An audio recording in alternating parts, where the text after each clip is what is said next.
Alright, time for another draftphysics.com and debatephysics.com video presentation. So I'm showing radiation because it's sort of an interesting subject, not talked about much. Just looking at this image, you could say, okay, that's pretty cool. Pretty good photography. They got wow, really interesting stuff flying off. Now we know it's supposed to be alpha, beta, and gamma. So it's supposed to be some sort of particles that fit into these categories. Now the categories have completely changed. When I was a kid, the categories were positive, negative, and neutral. Those were the three kinds of particles that flew off of this stuff. Now the beta, okay, can either be a positron or an electron. Okay, and the alpha is big giant partial nuclei, no protons. Anyway, why? Why the change in the definitions? And so you'd argue that yes, this is supposed to be positive and negative stuff, and then the gamma we don't see because that's just photons, and you're not going to see the photons unless they hit you in the eye. But anyway, and they're invisible photons. But regardless, so what if they took this picture and they put an electric field across it? What would it look like? What happens to the picture if I put a magnetic field across it? And we don't have those. I can't show you those pictures because we don't have them. But wouldn't that be like the obvious thing to do? This is supposed to be kind of charged stuff. So let's see what it does in a field that should bend it. Let's see it bend. But no pictures. So I'm just saying the evidence sucks. For every conclusion, there's no good evidence. Physics is just, it's all storytelling. Very little, very few pictures in the book. And, they just tell you that, 90% of the physics is the stuff in between the pictures where they say, well, then a pigeon flew on its head and took a piss. And then he went to go dry his head and blah, blah, blah. They can make up crap and they just say, see, that's picture number 2. Just crap. Alright, so Franklin Hu has said, I lose all credibility because I don't believe positrons are real things. Now, the reason why I don't believe it is because I don't see any evidence, and it doesn't make any sense. So, alright, so when I was a kid, no one said the word positron. I mean, you didn't see, Carl Sagan never said it, nobody said positron. It just wasn't a thing people did. Okay, it was irrelevant. It was meaningless. It was, it was some sort of thing that only the, a few mathematicians somewhere believed in, okay, or even messed with. Because it didn't make any sense. You have this model of an atom. I knew, I just knew this one was going to be shit. I said, oh, I practiced with it a little, and it almost made a line, but, yeah, not quite. All right. So we have this model of an atom where you have these elements in the nucleus that are net positive. Now I'd argue the elements in the nucleus are just electrons, okay, and protons. We'll just make the electrons smaller, and you just get the idea that it's just this kind of arrangement. Twice as many protons as there are electrons, and that's what's holding the nucleus together. Is the attractive force between the electron and the proton is mitigating against the repulsive force between the two protons, making it possible for them to get a lot closer to each other. Alright, and then we have electrons in what are called orbitals, but frankly I don't see any point in this whole orbit crap. It doesn't make any real sense to me. See, I can make a geometry, okay, that puts all these this equidistant from each other. And I can make a geometry here where these are equidistant from each other. And the key fact is that there's equidistant sort of pressure between the electrons, right? So you can make lots of little triangles and have the geometry dictate that the repulsive pressure between the electrons is equalized and their attraction to the center, okay? So these would be the weak electrons way out here, right? And those are the ones conventional physics says are the strong ones. You know, these ones on the outside are the ones making gamma rays. No, the ones on the inside are the ones under high pressure. And as you go further out, there's less and less pressure because there's less and less capacity for the electron. Look how far away from the positive it is. So the force bonding it is very weak compared to the force inside. And when two atoms connect, all they're doing is sharing an actual electron. All right. Now, you know, I don't think there's any way to dispute this model versus this stupid swirly crap where you say you have two nucleuses and the shared electron is doing some sort of this crap, and somehow that's making the two atoms stick to each other. I mean, it's much more rational to say, no, they're sharing a physical position in space. This electron stays here, and it jiggles around. But the atoms are stuck to each other because they're sharing this electron in this position. I mean, it makes so much more sense. All right, so this is a model. It's a model that they never tested. They never defeated it. They never said, oh, that can't possibly work, this magnetic model, right? These are all little negatives or little north-facing magnets, you could say. If I made a bunch of magnets and a bunch of north-facing magnets and I put a south-facing magnet in the middle here, you could understand that I could actually create this geometry. You know, between two plates of glass, I could situate north-facing magnets where the tension between the opposing magnets would prevent this one from moving in because it ended up getting closer to the two other north. So it couldn't get any closer, so it'd just be kind of stuck there. This one be stuck. They could all be stuck in these positions. I could create this geometry and it will work. It'll create a stable mechanism, okay, that can withstand some poking. You could poke on it a little bit and it would jiggle and it would survive. The arrangement. Now, you know, we can't do a lot of magnet experiments just because the Earth's gravity screws it all up and the magnets just flip and lots of things happen, so yeah.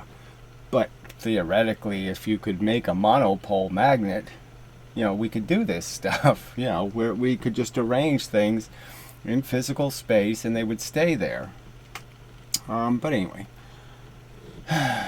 I mean, the super cold stuff sort of demonstrates some of it, you know, that, you know, you can freeze it in space, that you can, you know, you can create equilibriums, magnetic equilibriums. All right, so the second, so first I'm saying, okay, we can't even agree on what an atom looks like.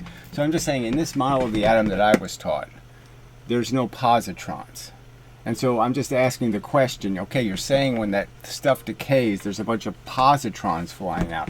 You're saying you can make positrons. You could say, where the hell are they? Where in this model does a positron fit? Where is it? Is it in the nucleus? Where are these positrons? So I would argue that the reason why the nucleus is because the protons are heavier. I don't think they're bigger because they're the same charge. So let's understand, they're 2,000 times more massive, but they produce exactly the same charge as the electron. That is, if you blow on them with charge, the big heavy thing reacts just as much as the little thing. The charge affects it the same. And the real key is they just don't move as much, right? So, you know, they're protons, they're heavier, so they don't move easily. That's why they're in the nucleus, and they've dragged along a little electron with them. So even though the electron could move easy, it's inside the nucleus. It's part of a neutron. Okay. Okay, and so yeah, you know, Franklin was giving a little lesson on you know, the fact that you know, what a hydrogen atom is. Well, a hydrogen atom is basically a neutron. So, and you could argue that the only difference between a neutron and a hydrogen atom is the distance between the electron and the proton. That if I stick, okay, the electron right next to the proton, okay, then I have a neutron. And what happens is if I put that outside of the nucleus, where it's sort of shielded by the skin of the nucleus, what will happen is that energy will eventually get in between and push the two objects apart, or it'll start to spin. And you could argue that rotation will cause the electron to get further and further away from the proton. But regardless, whatever, the fact is that neutrons decay into electrons and protons. That's all they said. Right now they say, oh, it's a neutrino also pops out. All right. Now, another relevant detail, let's just understand that they invented this neutrino because of 1/2 mv squared. Okay, so let's understand 1/2 mv squared is at the core of all this. This is how they measure how heavy an electron is. This is how they measure how heavy a proton is. This is how they figure out that, oh, we don't have enough energy in our, we didn't account for everything, so there must be some other particle, and they called it a neutrino. And it's because of this formula. It's because of this squared, okay, creating all kinds of weirdnesses. Like one side of the lever does one thing, and they're saying, well, we have to account for where's the rest of the energy. So they had to invent a neutrino because they couldn't put particles on levers and figure out, oh, it's just momentum, that this squared thing is no use at all. So this subject, okay, the subject of kinetic energy, which I've been arguing for 2 years, is highly relevant to any discussion about all this nuclear dynamics, because they've perverted all of this conversation about the energy inside of atoms by using this equation and giving little tiny things moving fast preposterous amounts of energy. So, you know, they say it has 2,000 joules of energy, you know, when the gun that shot it only produced 2. You know, so it's the same, you know, it's the gun bullet argument. You know, the source only had 2 joules, and yet it has 2,000 joules because of its motion. So they have to figure out some way that they can make up the difference. I'm just saying it has ruined nuclear physics, 1/2 mv squared, and created all these fake particles and all this stuff, because that's all they're doing. They're measuring an amount of heat, and then they're saying, what is the heat made of? And so they have to make particles to create the heat, you know, to account for it. All right, so I'm just saying, look, we can't agree on what an atom is. Their diagram isn't a proven diagram. This whole orbiting thing, I mean, I don't even know why this makes sense to you, that somehow the electron goes at perfect speed. It's in a perfect speed, a perfect orbit. Does that sound likely? It's in a universe being bombarded, being pushed all over the place, and you're saying it always gets back to its perfect orbit somehow? How does it do that? Satellites can't do it. The moon can't do it. If I kick the moon with a big giant asteroid, it's not going to go back to where the moon was. It's going to go somewhere else, and it's going to be in a whole different orbit, and it's going to screw up their whole diagram of how this thing is supposed to work. You know, I mean, and if these electrons are swirling and these electrons are swirling, you know, you'd end up with all kinds of problems, and the ripping or tearing forces between them would be way off. So it'd be like having 2 planets and too close in orbit to each other. They'd start ripping each other apart every time they went around. Their speed would change.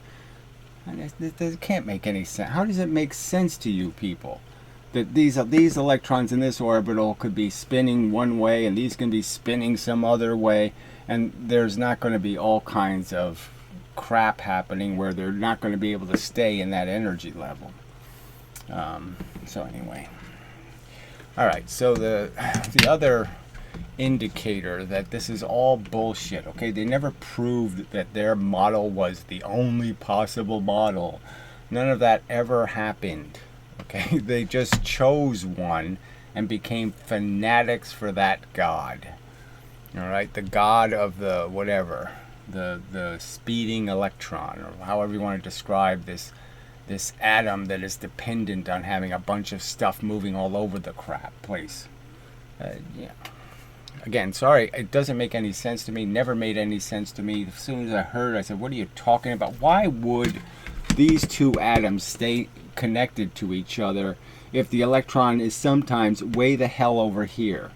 Why would this nucleus be at all interested when the negative charge that it's supposed to be attracted to is gone? It's way the fuck over there.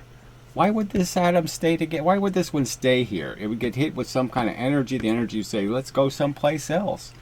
It's totally uninteresting here because the electron's on the wrong side of the atom. Shit. Anyway. All right. So, oh yeah, we'll just go to the next part. All right, so reasons to doubt physicists is all this is really about. I don't lose credibility because I say I doubt what they say. Until I see it, I don't believe it. Okay, so until I see real evidence indicating it, any proof that what they're saying has anything to do with reality, that they haven't just made up a story. Okay, and yeah, you can, as long as you don't have to fit any evidence, you can make up anything. I can make up an invisible man story about some event that takes place, and yeah, he doesn't leave fingerprints, and he doesn't do this, and he doesn't, I can just make it so it's impossible for you to disprove it. And that's all they've done, is made up a story, and I can't prove there's no positrons, but you can't really prove there are. Okay, so look at what physics did to this simple little two-slit experiment, right? I mean, first, they never even acknowledged the obvious, which is, well, it's a surface experiment, right? This is what Newton discovered. A big aperture, no pattern. Little aperture, pattern. Why? Oh, because it's more likely the photon is going to go close to a surface. That's why. I mean, it's a little bit obvious that the surface is what's causing the phenomenon, right? And so they make these silly little waves because, oh, it looks like water. Well, it doesn't look like water in a single slit. So if you make a single slit, the water wave just comes out as a bulge. There's no frickin' interference, right? So it's all a big canard. So a simple little experiment like this, two little surfaces, so right, a little simple surface experiment where you can say, what's the key feature? Oh, there's surfaces here. What are the surfaces? Let's say, what do the surfaces do? Well, they're hurting the photons, right? The photon could go straight through, but some of them go next to the surface. And if I just gave it to you very simple, and I said, the photon is just made of two parts, black, white. It has two little parts, and they have to rearrange on over here, okay, in a certain black, white, black, white, black, white order to be a photon. So you have to match black, whites. And I could just argue that if I mix them up so they're no longer connected to each other, black, white, and they might end up being black, black, and they might end up being white, white, you can understand there's a 50-50 chance that they're going to be back to being black, white. Okay, so half of them will get screwed up and be white, white, or black, black, and the other half will be black, white, the way they're supposed to be. And there's a 50-50 chance. So half the photons that go through here are broken. Not broken. All of them are broken. All the ones that go by the surface are broken. Half of the broken pieces show up in the right arrangement to end up being back to being a photon, and the other half hit the surface, but they're in the wrong, it's the wrong signal. Black, black doesn't work. Black, black, white, white doesn't work. The only thing that makes a photon that you can see reflect is black, white. And that simple diagram predicts not only it predicts the central maxima being twice the size, it also predicts, it tells you exactly how big all of these little things are going to be inside, tells you exactly where they are, explains perfectly the experiment. So scatter at the surfaces explains the experiment. You don't even need these silly wave crap. Now the two waves don't make the real pattern, right? So if I use two waves of this, with open slits, it doesn't work. And why do they say, well, they have to be infinitesimally small slits? Well, they say that because what happens when I take two headlights and I put them right next to each other, what happens to the light? Oh, that's right, it looks like one single source. It's no longer two sources. So if I don't have a wavelength of difference here, I can't have a wavelength of difference here, okay? At any location, I go anywhere and draw two lines from these two sources, and I'll never have a wavelength of difference because I don't have a wavelength of difference in the bottom of the triangle. So this is easy geometry, completely defeats their theory. Now let's understand what their theory is. What did they do to a two-slit experiment? Two stupid little openings. What did they do? They invented new universes. Okay, the photon goes through. Somehow the photons interfere with each other in space here, but they're in superimposed positions and they're going to every location in the universe. Okay, some of them are going to Saturn, some of them are going to Venus, some of them going all over the universe, and they all stop going there because they decided to crash here. And then they're entangled now too, and so this little piece over here knows what this piece is, and so if this piece decides to eat pie, the one decides to eat vegetables, because they always do the opposite. And if this one's eating ice cream, then this one's eating yogurt. What the fuck? And you believe these idiots. they come up with theories that, the photon goes in this slit and then, well, it decides to go back and then it goes through this slit. I mean, they have all kinds of crazy ideas. So we already know that you can never crash a force into a force. I can't crash a photon into a photon and create photon debris. I can't create scatter. I can't do anything. Photons have to interact with matter. If they don't interact with matter, they're inert to the universe. They can't interact with each other. And yet they say, well, because it went through a slit, now it can do that. Now it can hit another photon. Okay, and then you take this experiment and you say, oh, let's do it with something other than visible light. Let's do it with radar or radio. And they do the experiment, and guess what? The geometry for the experiment is exactly the same geometry that if you wanted to just jam a radio signal. So it has nothing to do with interference in space. It just has to do with the fact that you're creating patterns on the surface, and the idea is I can mess up the pattern by sending exactly the same frequency from some other direction, and the radio receiver can't tune it in. So the geometry for jamming is exactly the same as the geometry they'll draw for wave interference. Okay, and which one sounds more likely? That there's entangled, superimposed supertons flying through space and they bang into each other? Or that, yeah, you just jammed the signal. You created two sources and the receiver can't figure out which one is the source.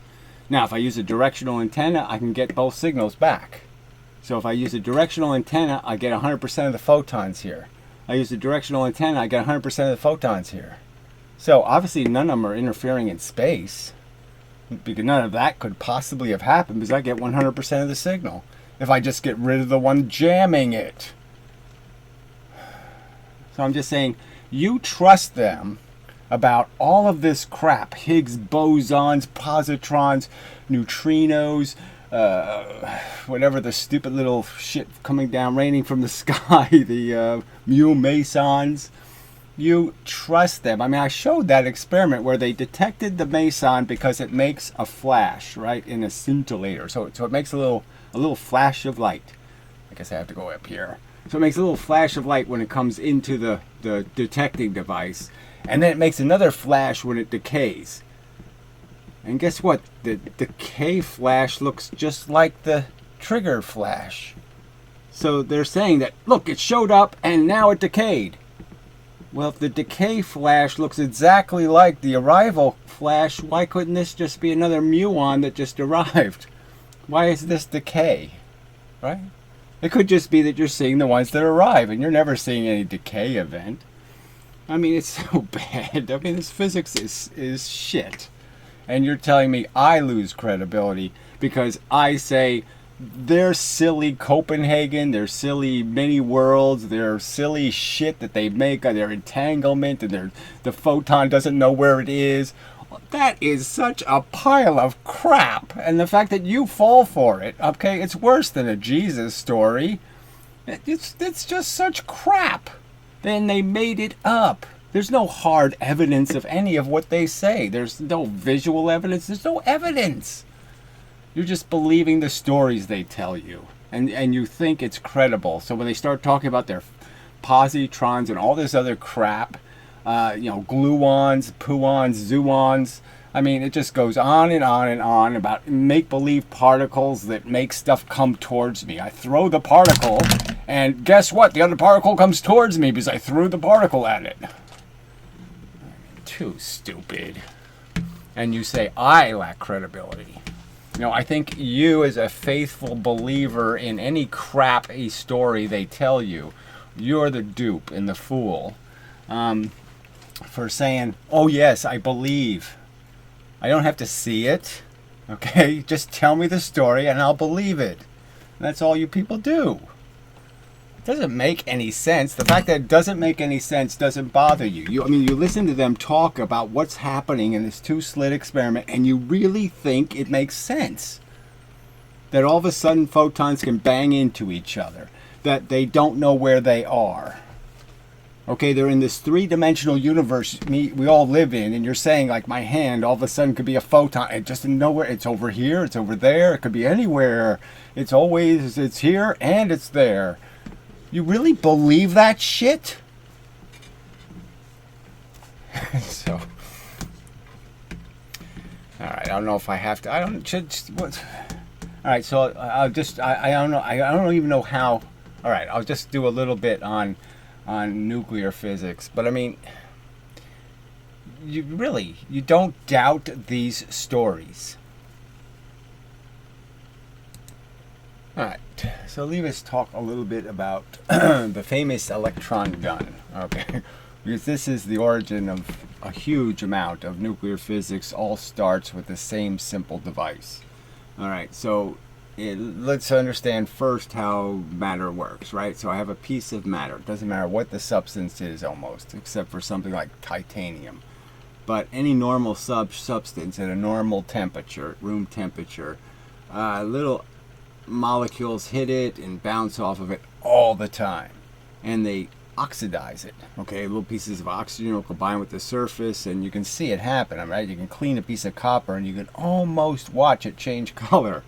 Okay, the oxidation happens so quickly.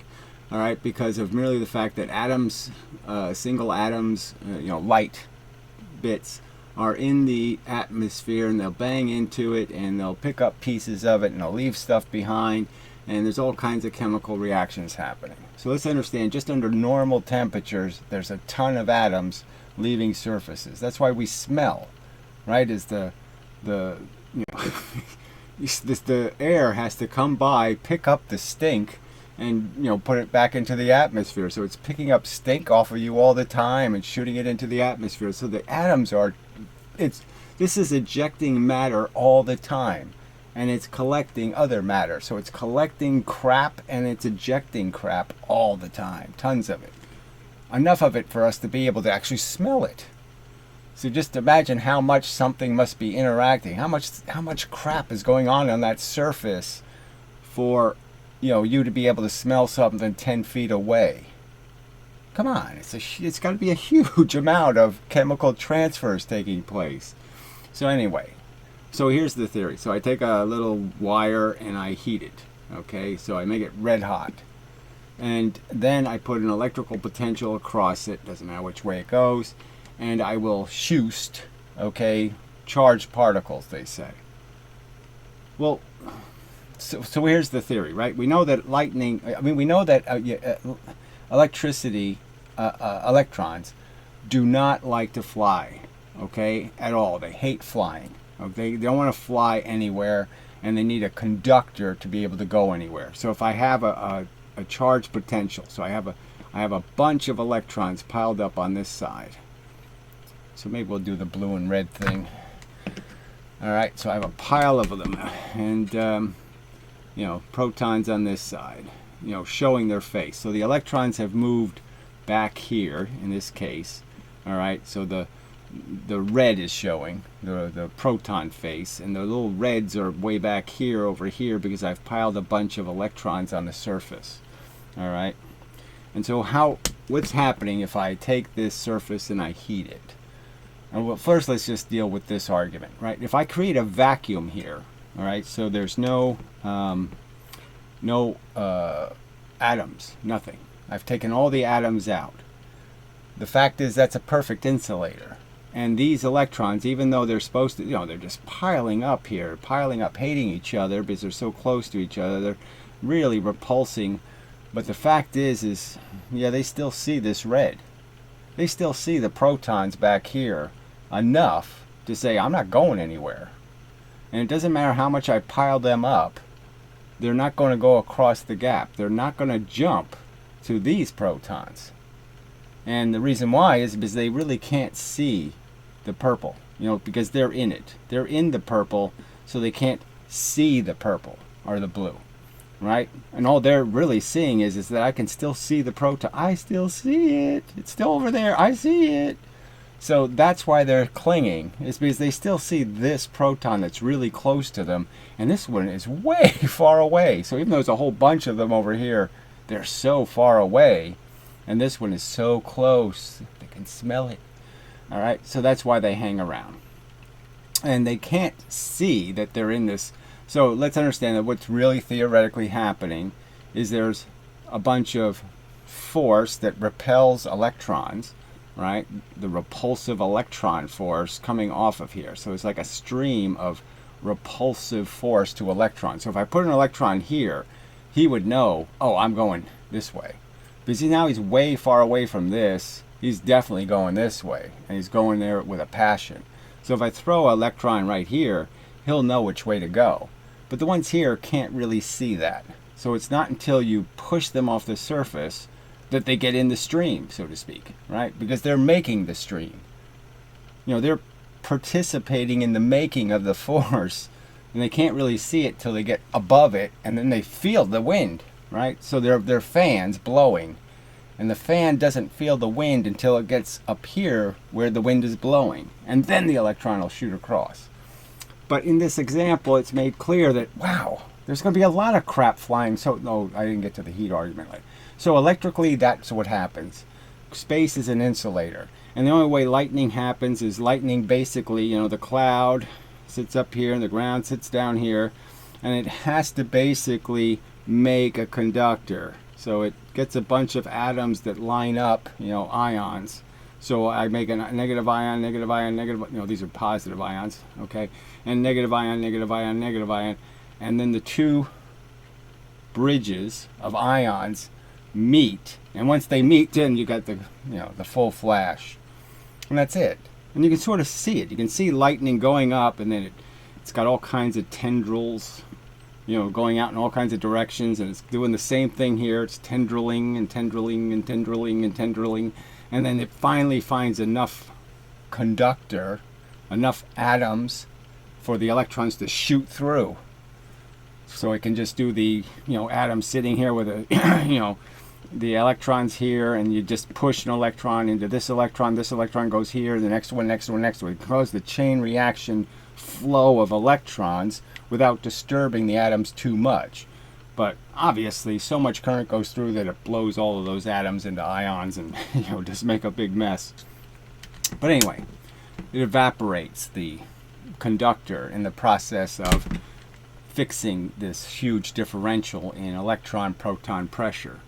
So anyway, so it's an insulator. So we know that, okay, so they make an electron gun by creating a vacuum. All right, so this all happens inside of a vacuum.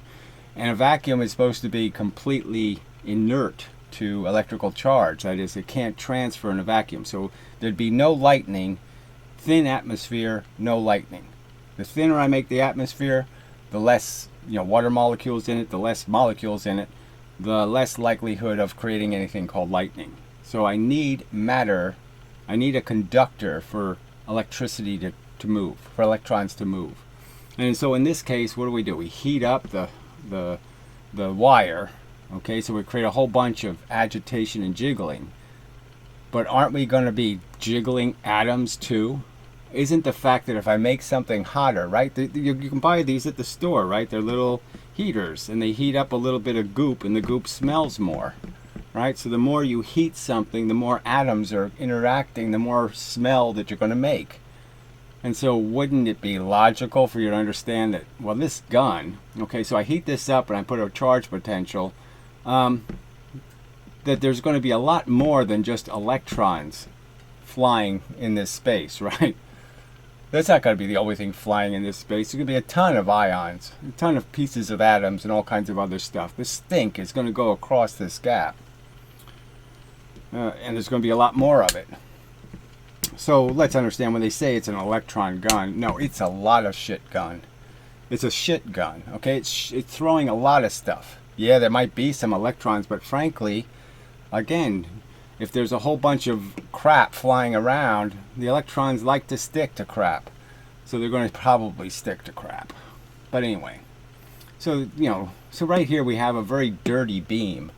There's no reason to think it's all pure electrons. No chance. No reason to believe that. And we know that this degrades. So we know we are pulling atoms off of it, because this thing wears out and breaks. Because we've pulled a bunch of atoms out of it. So I'm just saying, this, you go back to these basics. So they'll tell you it's an electron gun. Well, it's not just an electron gun. It's shooting all kinds of crap. And so right from the beginning, it's kind of a broken explanation, because it's really not accounting for the reality. All right.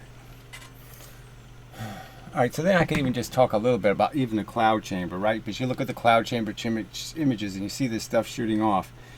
And doesn't it seem a little bit implausible to you that a single electron flies off, hits a bunch of, alcohol atoms, causes them to create an electrical discharge that we see as light. So there's electricity in the, it's creating electricity in the ionized alcohol, and then that creates the photons. Doesn't that seem like an awful lot of stuff happening from just a single electron? I mean, one single electron travels through all those atoms, and it makes all of that photonic light, just one electron. Doesn't seem very plausible to me, but whatever. I would need to know more. Yeah, to make that make sense, I'd have to say, yeah, no, I don't think a single electron can make that many photons. I mean, it's a lot of photons, right? That whole little line of radiation is a whole bunch of atoms, millions of atoms, being provoked into creating photons, into having their electrons wobble and do all this stuff. That's a lot of energy for one electron. All right, anyway. Okay, so, I think that's enough of a video. So that's why I doubt, is that it's just storytelling, and that if you really fact check anything they say, all right, you're not going to find the facts. You're not going to find really good, pure evidence. You're going to find a story about how, well, the slits create the opportunity for the photons to become superimposed magic objects that are in all kinds of different places in space and go everywhere, except, they only land in one place, and they're now entangled, and, they just tell you a story. And the fact is if you pick at it, you can probably come up with a much more rational story. Like I said, even their drawing of an atom, do you really believe? You really think it makes sense to you to think that the electron somehow has just the right speed to be in just the right orbit? All that makes sense to you somehow? All this stuff spinning around and it stays stable? That makes sense to you? Come on. Shit. Yeah, shit. You think they all have the right answers, huh? Well, not even close, I would argue. So, till the next time, it's probably enough, right? Okay, what else do I need to... I'm just saying that it all comes back to this MV squared. So if we could resolve this MV squared, if somebody could explain the Mythbusters video, why did it come out completely wrong? I mean, entirely, almost perfectly wrong. Why, when I crash the two cars at 50 miles, I crash a car at 50 miles an hour into a brick wall, and then I crash the same car 100 miles an hour into a brick wall, why doesn't the car crush twice as much at 100 miles an hour? It's supposed to have twice as much energy. Why isn't it crushed twice as much? I mean, 4 times as much. Why is it only twice as much?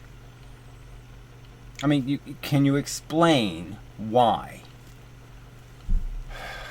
Can you explain how a lever works? Can you explain how a pop gun works? Can you explain how you can violate conservation of momentum?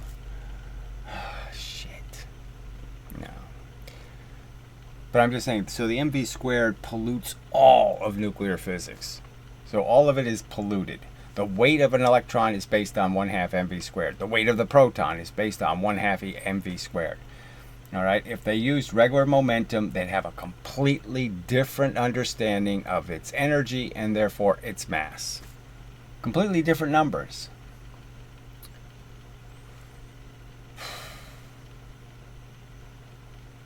I don't think I have to say anymore. Just trying to think of other, they just have such obvious defects. So the linear accelerator, I played that video.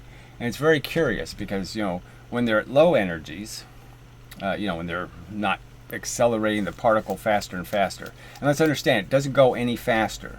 So they make a particle move, and it's going 98% of the speed of light, and then they get up to like 98.1 or something, and it's 5 times more energy, because they put more energy in to get that tiny, tiny increase in speed. So virtually they're not gaining any speed, but they're claiming they're putting more energy in. So even though the particle doesn't have more speed, they're saying it's more energetic. You know, and why? Because they changed the way they measure how much energy it has. So at low energies, they measure how much charge is on the thing getting hit. So the thing getting hit starts going negative and negative and negative because you're hitting it with charged particles, electrons, supposedly. And then all of a sudden, they stop measuring the charge and decide, let's just measure how hot it gets. So the very moment they start pumping more energy in, and the particle isn't going any faster, then they start measuring how hot it gets. Now, couldn't you just logically say, well, if you're hitting it with X-rays, it's going to get hotter. If you're hitting it with, ultraviolet light, it's going to get hotter. If you're hitting it with gamma rays, it's going to get hotter.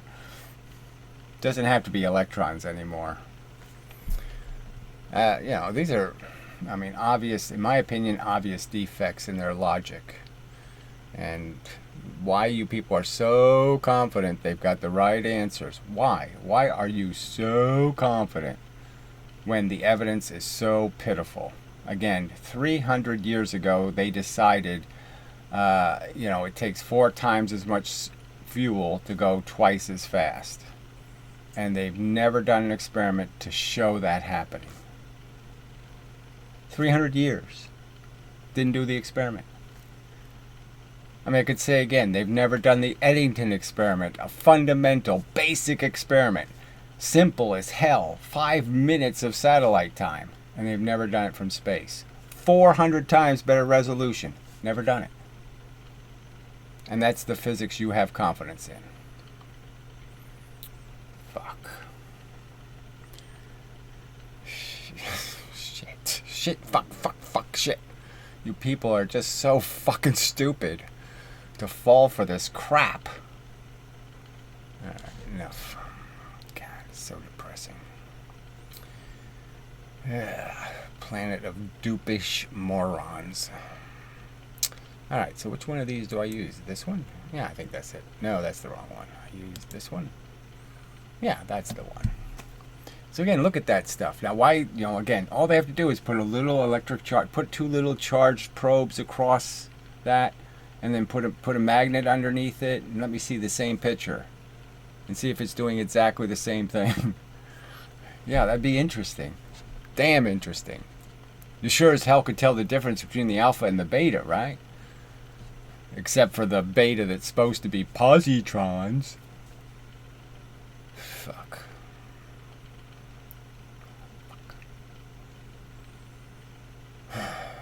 God, I hate it on this planet.